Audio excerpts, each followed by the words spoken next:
So let's make sure I've got share screen. Yeah, you're recording now, Julie. Yeah, I'm recording now.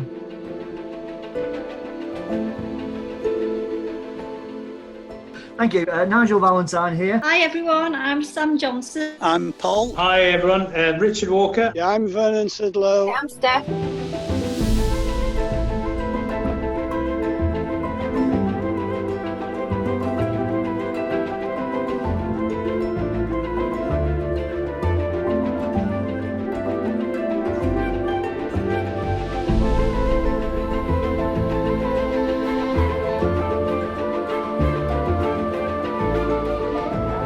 Felicity McNicky. I'm the Community Rail Partnership Officer for the Bishop Line Community Rail Partnership. It's become mandatory to wear face coverings on public transport. Hi there. Do you have any masks for today? Yes, we want our passengers to feel safe when they're travelling, but we also wanted to put a little bit of a light-hearted message into it. There might be a little bit big for your face, and if you tie the elastic. Some of our branding has a smiley face on it, so when we had the opportunity to provide masks, it seemed sensible to put a smiley face on. Smiling's contagious, isn't it? You know, if somebody smiles, you can't help but smile back at them. So we thought that if we could just help to lift people's spirits on the train, it makes it a much more enjoyable journey, doesn't it? Our brilliant crew who look after the Bishop Trains ticket office have been giving them out for us. These new masks, they're actually put a bit of fun to what's going on. Everybody's got to wear them, we all know that and the benefits of doing that, but the fun aspect is quite important, I think. Hi, I'm Ellen Creer, volunteering with Incredible Edible. Incredible Edible started in Todmorden and we've branched off and started the Garforth branch. We grow plants for the community to be able to pick vegetables and eat them.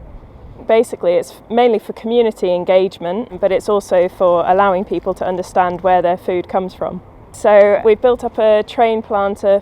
Within it we've got courgettes, we've got cabbage, we've now got some peppers. Just putting things that we've grown from seed into it.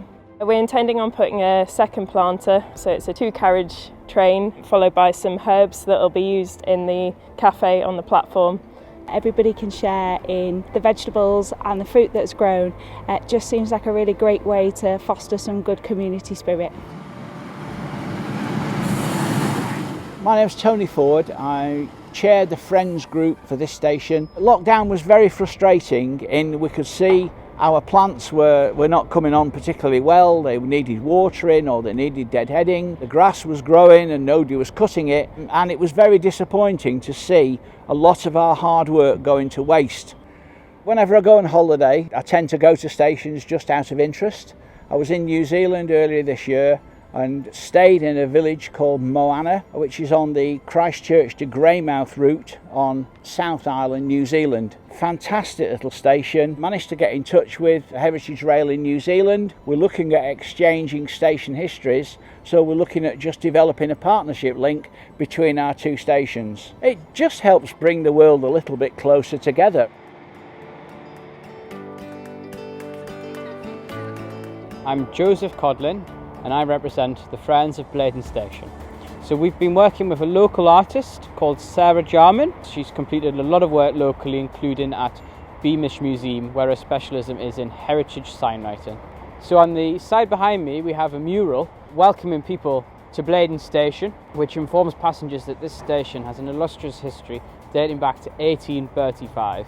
And we were also very keen to emphasise our position as the home of the world-famous Blaydon races. On the other side of the station we also have a route map detailing every station from Newcastle to Carlisle, which is designed to really showcase to people where they can go on the railway and the sights they can see.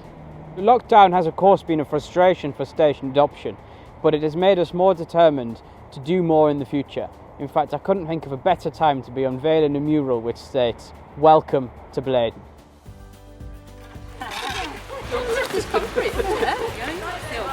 Yeah, is that a path? I'm Dave Stubbins for the Friends of Cark Station.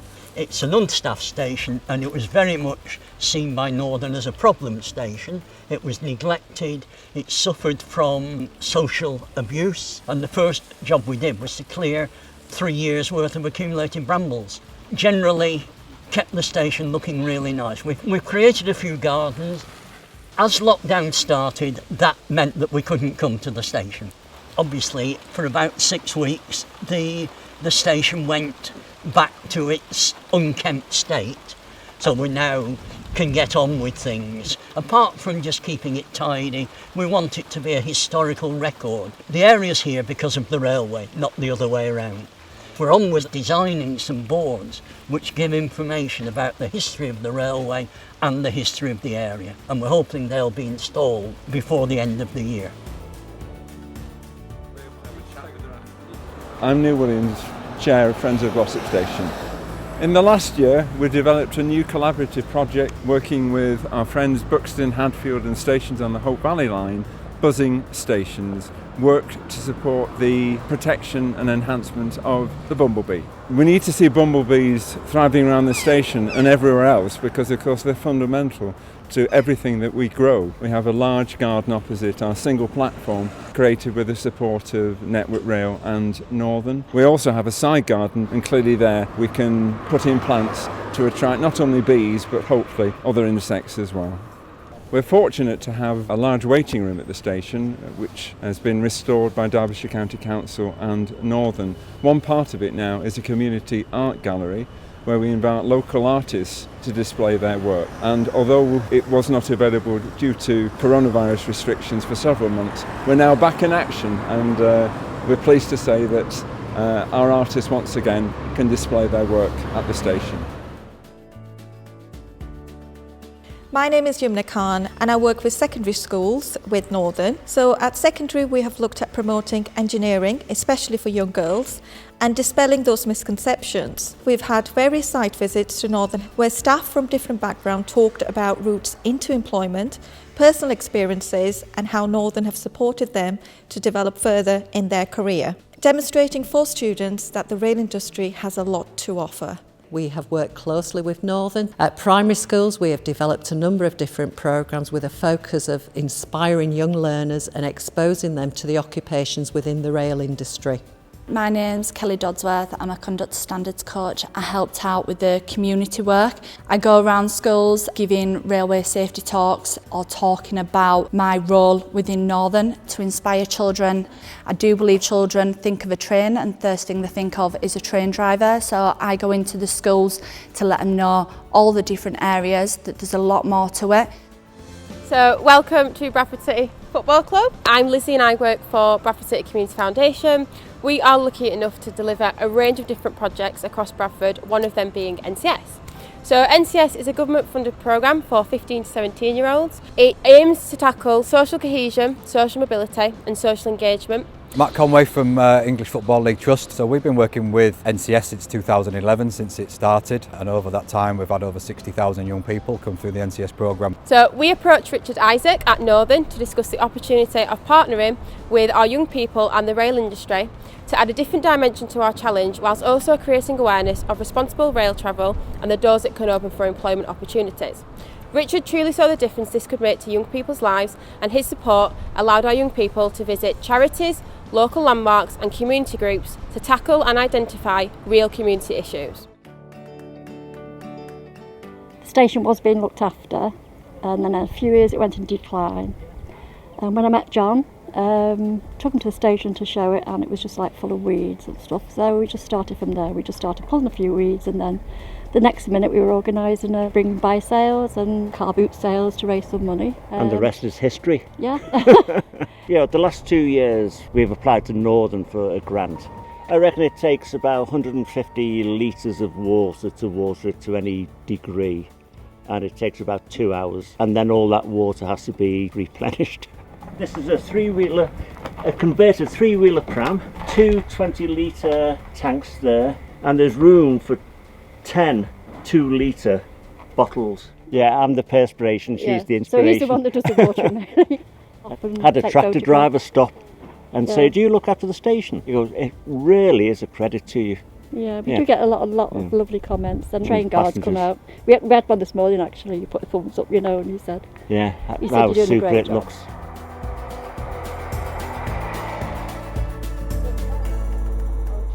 Derek Briggs, Chairman of the Friends of Chesley Street Railway Station, which is a voluntary group set up to try to look after the station to help prevent suicides, as Chesley Street's one of the highest stations on the East Coast Line for suicides.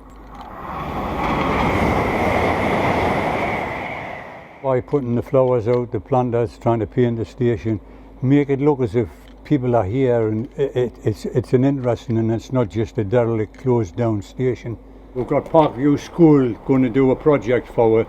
They're putting 5 pictures on the wall, painting them there, whatever they want to put on concerning bullying, depression, mental health. Since we've started, we've had very little. We've had a couple of people talked off doing it, but we haven't had any suicides. So hopefully that'll continue. My name is John Croft and I'm the lead member of Friends of East Leeds. We're a group of volunteers who look after 8 stations, but today we're at Garforth, our biggest station actually. We have Sunday litter picks. We can easily fill a dozen black bin bags every time we do a litter pick here. Because of lockdown, a lady called Carol Simpson, she's a professional dressmaker based in York, decided she would make nurses' scrubs, which consists of a jacket and trousers for the NHS. She made a lot. We asked residents around the area to donate bed sheets. She's now moved on to making face masks, and she has literally made hundreds of these, again mainly for the NHS. But she takes orders for people who then donate to the NHS. The other big project, some of my guys decided, because they couldn't work on the railway because of the ban on adopters coming on platforms, that they would adopt the local churchyard. And they've been every 2 weeks cutting the grass, trimming, tidying everything up, and it now looks like a park. The main guy who instigated it is a guy called Ian Bell, but he's another of our superstars. I'm very happy to talk about Kath Aspinwall, who was the chair of the Hope Valley Rail User Group. All the stations along the Hope Valley line, from Dore in fact, west of Sheffield, right through up to Edale.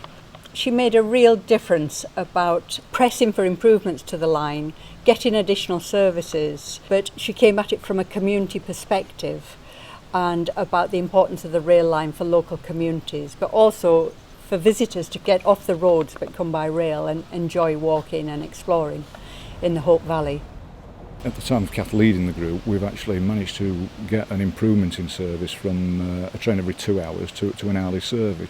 Kath's achievement in doing that was fantastic. Without Kath, I doubt very much whether it would have happened, because she campaigned and lobbied everybody she could find on that.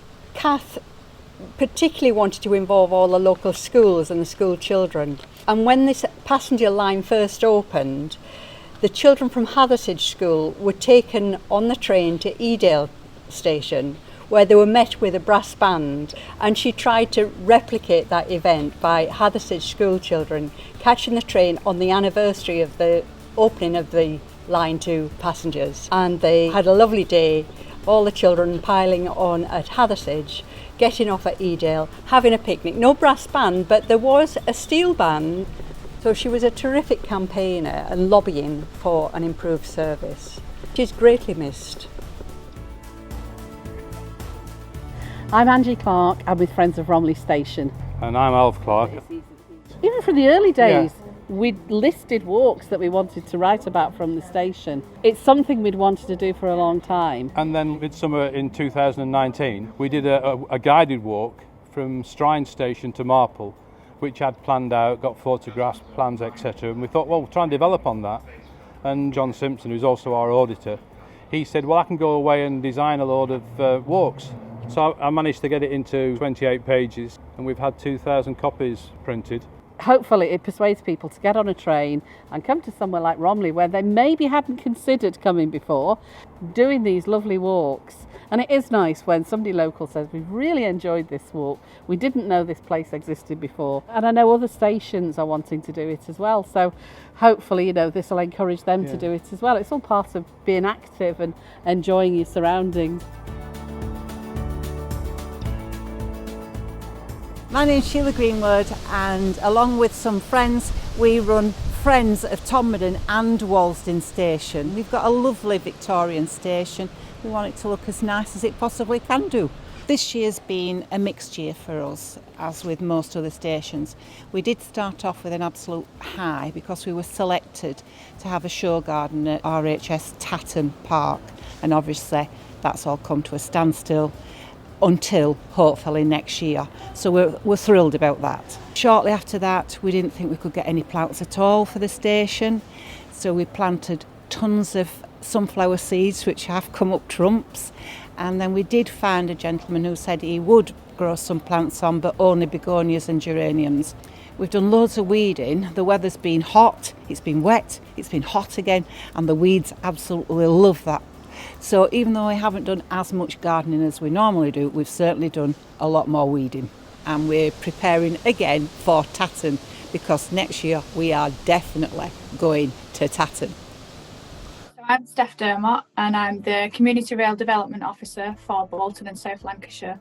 So it was really useful for people to still keep in contact, to still have the regular committee meetings and to still be able to kind of connect with members and volunteers. We could aim to deliver once some of the restrictions were lifted, so things that could be delivered with social distancing and that sort of thing still in place, and also just look at other new projects that we might be able to develop. Good morning, my name's Sue and welcome to the Larder Kids in the Kitchen. Because of lockdown, we started Creative at Home.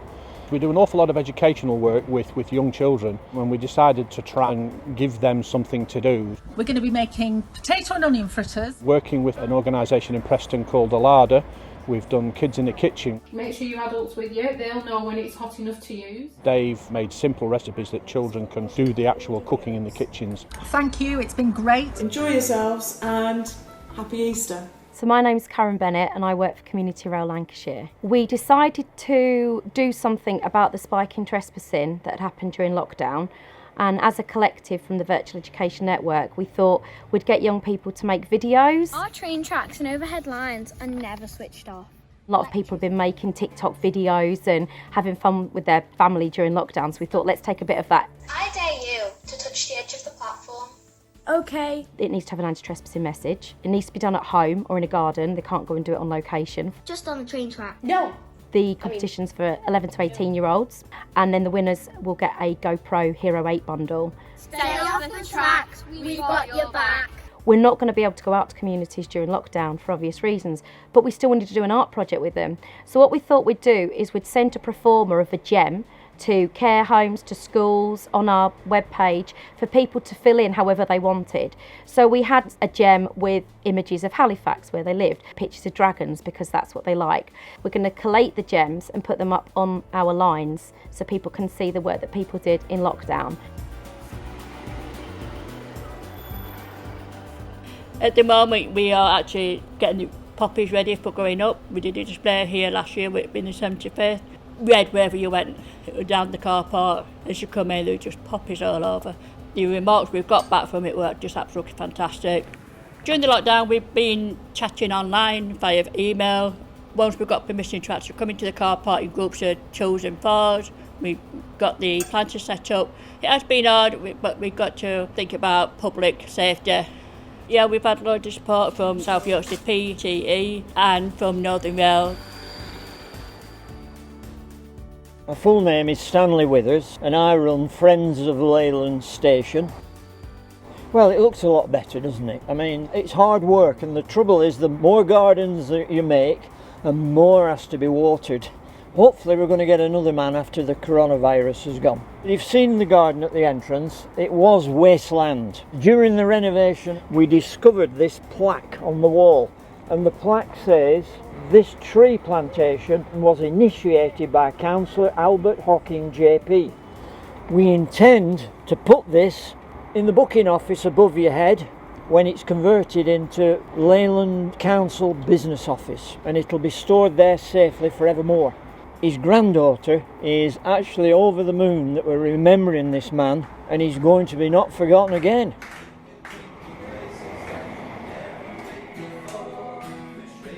Lyrical Lines, brilliant project. We've been working with a singer-songwriter who has been working with, first of all, groups with additional needs, finding out what the railway looks like through their eyes. So using the medium of song, medium of songwriting. And that's produced 3 songs which hopefully people will hear over the next few months. And then the other group has been working with rail users. How do they feel about getting back on the train after COVID? Haltwhistle Buildings project, we have got 2 wooden waiting rooms on each platform at Haltwhistle, dating from about the 1920s. Only a proportion of each building is in use as a waiting room. So we're bringing all the building back into use, small offices, studios, and improved waiting area. I decided I'd like to sew some scrubs because the NHS didn't have enough. And I said, why don't we get my friends to sponsor a pair of scrubs? So I contacted my friends at the Sewing Bunny, which is a local sewing group, and they all said they'd do 1 or 2 sets. And then we got to know this lovely man called Keith. He has a factory at the back of St Anne's, and he offered to cut the material for us. The Embroiderers Guild, they did some beautiful work and embroidered them all. As we got to 100 or so, we gave them to Blackpool Victoria Hospital. That time, Maya decided to start making masks to do something, because she has a sewing machine as well, which we hung on trees outside her house, and donations kept coming. We got a huge donation from St Anne's Town Council and from Northern Rail. We reckon we've made between 500 and 600 sets for local GP practices, Blackpool Victoria Hospital. Christine's been sending them to Wales, Scotland, Cornwall. And we gave all the money that we've got left, mainly from selling masks, to Blue Skies. We gave them £1,600. It's the NHS Hospital Trust. You know, to do something positive is really good. It's the satisfaction of working with others to create a better environment in and around the station. We're very pleased. We have an excellent relationship with Northern, and they're very pleased with what we're doing. I think it's a fantastic way to get local people involved in not just their local train stations, but their community as well. Carry on having a good time, and I'll look forward to seeing everybody at the next Zoom meeting. So thank you. Okay, Bye-bye. Julie, thank you. Bye-bye. Thank you, Julie. Bye, everybody. Bye-bye. Bye-bye. Bye-bye.